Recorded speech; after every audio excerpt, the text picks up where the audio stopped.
Então, a primeira questão que eu tenho para fazer é em relação justamente a essa repercussão enorme que está tendo o caso na mídia, que tem gerado, né, inclusive, várias notícias desencontradas. De que forma o senhor acha que essas notícias desencontradas interferem na investigação do caso e se isso pode comprometer, inclusive, o desfecho aí desse caso? Vamos lá, vou ser aqui bem objetivo, porque eu tenho aqui, não digo interesses opostos, mas hoje eu, por estar na imprensa, além de ser advogado criminalista, né, eu sou comentarista no Cidade Alerta da Record, né, estava atuando em Campinas, agora estou em São Paulo, em todos os jornais, assim, então eu tenho uma ligação muito forte com a imprensa, né, conheço praticamente toda a imprensa brasileira, mas hoje eu defendo os interesses da família da Vitória. Então, em nenhum momento aqui eu vou puxar para o lado de ninguém. Mas a mídia tem se precipitado, sim. Tem se precipitado. Tem se precipitado na divulgação das informações, informações desencontradas, informações que não são checadas, né? E aí nós tivemos aí a questão do pai, que foi colocado no relatório de investigação, não como suspeito, ele foi mencionado, essa é a palavra certa, foi mencionado num relatório de investigação, como qualquer pessoa poderia ter sido mencionada, né? Só que a mídia pega esse ponto de ser mencionada e aí vem com uma reportagem que nós vimos no domingo passado.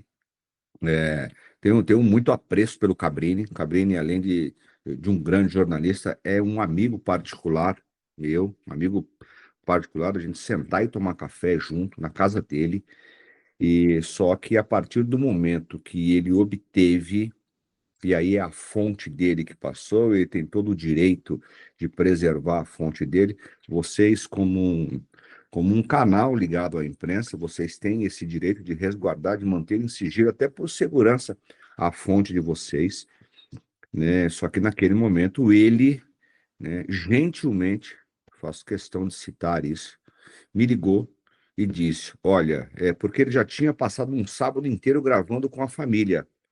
Eu iria estar com a família naquele momento, mas eu preferi não comparecer. Eu tenho evitado comparecer na casa da família, quando a família vai dar entrevista, para evitar esse tipo de comentário, como, por exemplo, ah, mas esse advogado está sempre com a família quando a família está dando entrevista. Ah, mas como que a família tá pagando esse advogado? Então, esses tipos de comentários pejorativos não ajudam em absolutamente nada, tá? É, então, e eu sempre deixei muito claro para a família, desde o dia que ela desapareceu numa quarta-feira, já na quinta-feira, a nossa equipe de apuração da Record entrou em contato com eles, veicularam a matéria, e na sexta-feira eu tive contato com eles. E sempre quando eu entro num caso, né, desculpe se eu estiver me estendendo, pode me avisar. Sempre quando eu entro num caso, eu faço questão de deixar muito bem claro para a família que eu não estou nesse caso por conta da televisão. Eu não estou neste caso para aparecer na televisão, porque eu já trabalho na televisão. Vocês conseguem me compreender? Eu, eu, é, eu não preciso, de repente, explorar a desgraça de ninguém, se assim a gente pode falar, para ter que dar uma entrevista numa rede de televisão. Entendeu? Eu já estou lá todos os dias fazendo isso. E é por óbvio que eu preferia mil vezes não participar de um caso como esse, estar dentro de um estúdio de terno e gravata no ar-condicionado, do que circulando numa mata num sol de 40 graus. Vocês me entendem? Então, sempre faço questão de deixar isso muito bem claro para a família, porque, infelizmente, nesse momento, nesse tipo de situação, aparece muita gente para ajudar, mas aparece muita gente para surfar na onda da mídia, para querer dar uma entrevista, para aparecer na televisão, e aí vocês conseguem compreender o que eu estou dizendo. Então, naquele momento, quando eu entrei, deixei isso bem claro para eles, e quando o Cabrini me ligou, eles passaram o sábado inteiro gravando com o Cabrini, né? Eu tive a oportunidade de estar lá junto com ele, mas eu preferi ficar na Record. Fiz um programa de manhã, que foi o Fala Brasil, depois fiz o Balão Geral à tarde, gravei pro JR, para o Jornal da Record à tarde, fiz o programa Cidade Alerta à noite e lá eu fiquei. E quando eu estava voltando para casa, por volta de 11 horas, o Cabrini me ligou e disse: Olha, eu acabei de receber de uma fonte um relatório de investigação onde menciona o pai, e eu vou voltar lá amanhã para poder questioná-lo a respeito disso. Ele está fazendo o papel de jornalista dele. Eu, naquele momento, eu não teria como impedir ele de de falar sobre aquilo, né? E eu falei: Olha, Cabrini, o que eu posso te pedir não, e ele disse: Eu vou voltar lá para falar com o pai, mas eu vou voltar com a sua autorização e com a sua presença. Eu falei: Tudo bem. É melhor eu estar do lado do pai, é melhor eu estar ali ao lado dele naquele momento e em uma entrevista autorizada do que simplesmente aparecer aquela matéria e ele não ter uma sonora do pai falando, entendeu? Ficaria muito pior para ele. Então, e eu falei: Olha, Camila, só que eu vou falar. Eu não quero corte em relação ao que eu vou falar, porque isso é um absurdo, é um absurdo.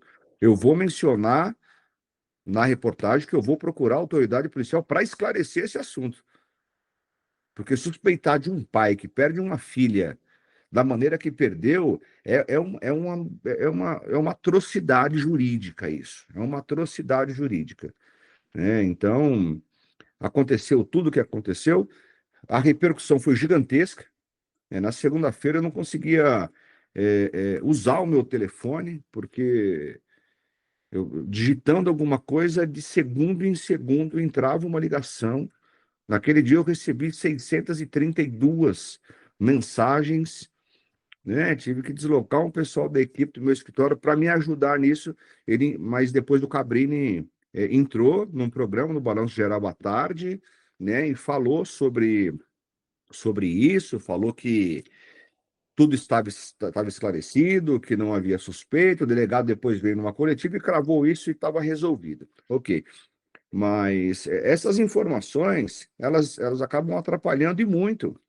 Por quê? Porque a polícia está numa linha de investigação, surge um boato e ela tem que parar aquilo para checar aquele boato. Porque se não checa aquele boato, o que acontece? Se acontece alguma coisa, tá vendo? Se vocês tivessem checado essa informação, isso não teria acontecido. Então, acaba tomando o tempo da polícia em relação a isso. E aí a questão da fonte é bom e é ruim, porque eles obtêm documentos com exclusividade das fontes que eles têm, sejam elas legais ou não, não vou entrar no mérito disso, tá? Mas a questão essas informações divulgadas pela mídia com essas fontes vêm à tona e muitas vezes atrapalha na localização de uma pessoa, na produção de uma prova, na colheita de uma determinada prova, na coleta de um determinado material. Então, é muito prejudicial para a investigação a imprensa quando atua de forma irresponsável, né, na divulgação de documentos, principalmente bato muito nessa questão, essa questão de documentos exibidos, obtidos com exclusividade. É complicado, porque você vai ver o documento é oficial, e aí ela tem um documento oficial que não era para ter aquele documento oficial em mãos, você está entendendo? E acaba fazendo a divulgação disso, e aí acaba atrapalhando o curso da investigação, deixa a investigação mais lenta. Nesse momento, eu acho que a investigação agora está um pouco mais centrada, tem um pouco mais de norte.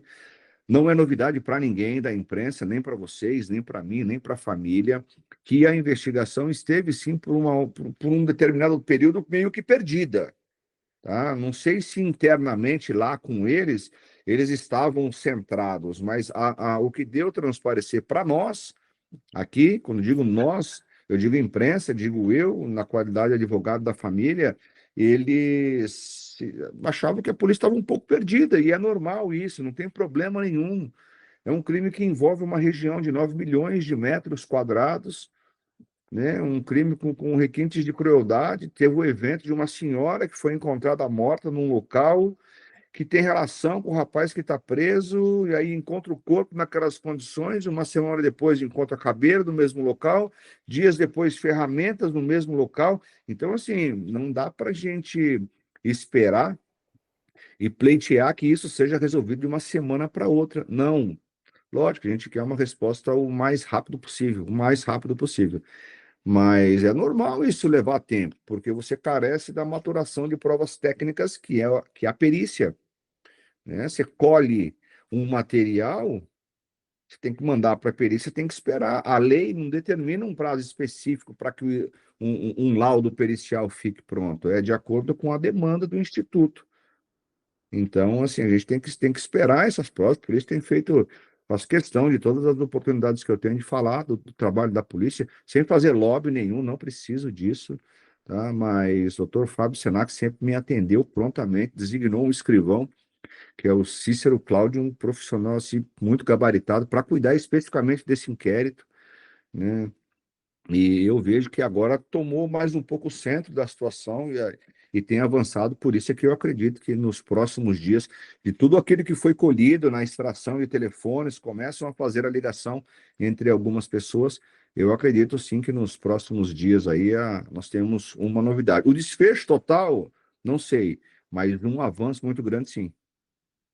Tá. Dentro dessa questão da perícia, a CNN publicou uma matéria, acho que foi hoje ou ontem, afirmando que já tinha, né, um laudo pericial preliminar que afirma que a Vitória sofreu abuso, que ela teria sido morta no dia 1º ou 2 de março. O senhor confirma essa informação? Não confirmo porque eu não tenho esse documento, eu não vi esse documento.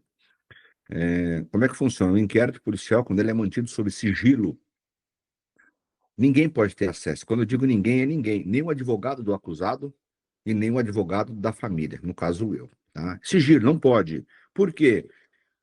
Imagina se eles estivessem fazendo uma investigação, o Michael solto, por exemplo, tomar como exemplo, se ele estivesse solto, delegado fazendo uma investigação a respeito do telefone dele e o advogado dele tem acesso a essa informação. É simples, ele liga para o cliente dele e fala: para de usar o telefone que eles estão investigando você através do seu telefone. É óbvio. Então, quando é sigilo para todo mundo.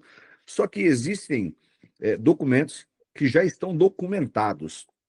Existe uma parte do inquérito que já está disponível, porque o inquérito policial, no geral, ele é um documento público. É um documento público. Não é uma exclusividade do advogado chegar na delegacia e querer ver um inquérito. Qualquer pessoa, né? Você mesmo, Joel, chegar na delegacia amanhã, exceto, lógico, esse inquérito não, fala: olha, eu queria dar uma olhada no inquérito tal. Ele vai colocar em cima do balcão, você vai ter acesso a esse inquérito. É público. Mas quando decretado o sigilo, aí só as partes envolvidas podem ter acesso, advogado de um lado, do outro, e as autoridades policiais. Então já existe uma quantidade de documentos, mais de 800 páginas documentadas, encartadas, e isso sim, não pode ser impedido à vista por parte dos advogados. Então, eu tive acesso a essas 800 páginas.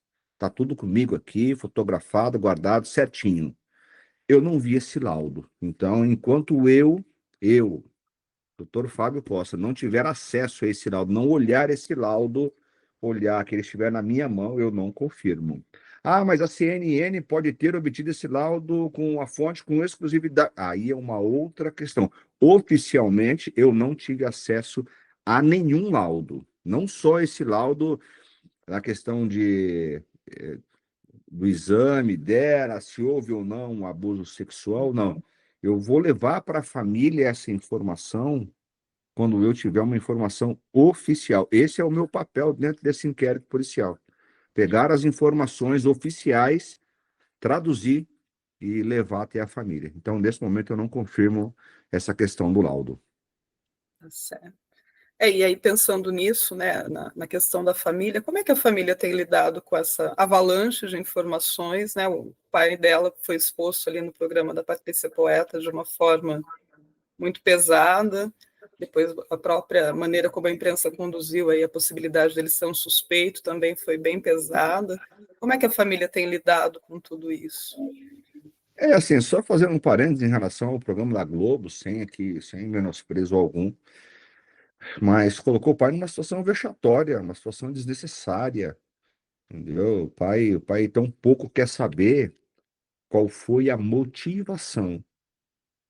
Essa semana, não sei se se vocês me acompanham aí nas redes sociais, deu uma entrevista essa semana na delegacia falando da motivação e falando que a motivação é algo que talvez a gente não saiba. E por que não? Um exemplo, se o Maicon chegar e confessar o crime, ele vai dizer, exemplo, vai ser perguntado para ele, você matou a Vitória? Ele vai dizer, sim. Por que você fez isso? Ele pode não responder, ele tem direito ao silêncio. A motivação é um quesito que talvez nunca seja respondido. Num passado não muito distante, Alexandre Nardoni passou por todo um processo judicial e não abriu a boca, não disse uma só palavra. Ninguém nunca ouviu a voz desse rapaz. Você está entendendo? Então, a motivação, talvez eu já expliquei isso para a família. Lógico que a família quer saber o porquê, o que aconteceu, mas mais que isso, é saber da autoria, é saber quem foi que fez, né? Então, colocar o pai numa situação daquela, dizer que o ex-namorado da filha tinha uma relação com outro rapaz e que seria. Ele não sabia de absolutamente nada. E naquele momento, ela tinha a oportunidade. Conheço televisão, estou lá todos os dias, eu sei como é que funciona. Ela está lendo uma matéria num TP que está na frente dela. Ela teria ali a oportunidade como eu já vi outras reportagens e o jornalista está lendo aquela matéria, quando ele vê que é uma coisa mais incisiva, ele espera, olha, eu estou recebendo aqui uma informação, eu vou checar primeiro e logo mais eu trago para vocês. Ela teve a oportunidade naquele momento de não ler aquilo. E assim, nós não estamos falando de uma jornalista inexperiente, nós estamos falando da Patrícia Poeta, né, da Rede Globo, né, com anos de experiência. Então, uma situação vexatória, por isso que nós cogitamos de acionar judicialmente a Rede Globo por conta disso. Já falei isso a público em relação, estou só esperando terminar essa questão de investigação, chegar na autoria do crime em relação à Vitória, e depois nós vamos pensar nisso juntamente com a família. E a família lida assim, é uma montanha-russa de emoções, né? Aparece, a família fica sabendo, falaram isso aqui, que acharam isso, falaram aquilo, então toda hora uma informação diferente, toda hora uma informação desencontrada, toda hora uma informação que eu tenho que ligar para a delegacia para checar, e ele sempre, mas senhor, um exemplo, a questão do laudo, mas a CNN está confirmando, tá? Eu não confirmo, não confirmo. Há suspeitas? Sim, provavelmente tem acontecido. Sim, possivelmente eles abusaram dela sexualmente. Sim, mas não é 100%. Enquanto eu não tiver certeza de um documento oficial, eu não passo essa informação. Então a família vive numa angústia gigantesca, gigantesca. A espera mesmo de um milagre dessa investigação para que chegue logo na autoria, que eu acho que a autoria vai dar um conforto para essa família. Lógico que, sendo aqui clichê, né, nada vai trazer essa menina de volta, absolutamente nada, mas eu acho que a família, não só a família, né, eu acho que a cidade de Cajamar merece dar uma resposta, né, para o Brasil inteiro. E hoje eu não falo nem em Brasil mais, depois de ter sido procurado por os jornais de Portugal, Paraguai, Argentina, nem falo mais a nível Brasil, eu falo a nível mundial mesmo. Acho que todo mundo espera uma resposta, né, desse crime bárbaro.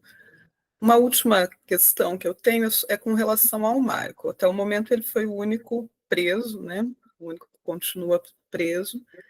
A investigação já tem elementos suficientes para realmente considerar o Michael um suspeito, um Olha, o Michael, possível participante aí desse crime?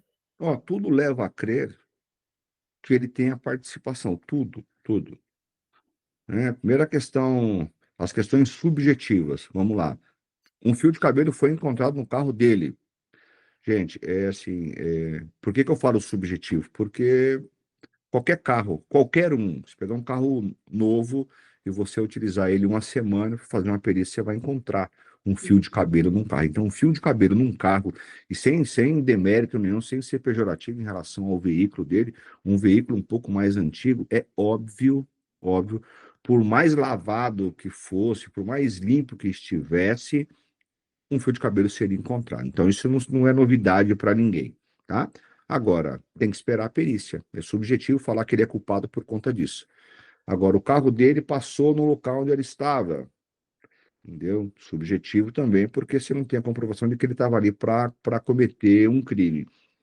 A gente entra numa questão objetiva agora, porque aí no celular dele é encontrado fotos da Vitória, fotos anteriores, um print da rede social do dia que ela posta dizendo bora para casa, que amanhã tem mais, né? Então, todas essas informações, tudo leva a crer que ele teve alguma participação. Se ele foi o executor, se ele foi, vamos lá, se ele foi a pessoa que arrebatou, executou e descartou o corpo, nós não sabemos. Mas a autoridade policial tem ele como uma peça de uma organização que cometeu um crime.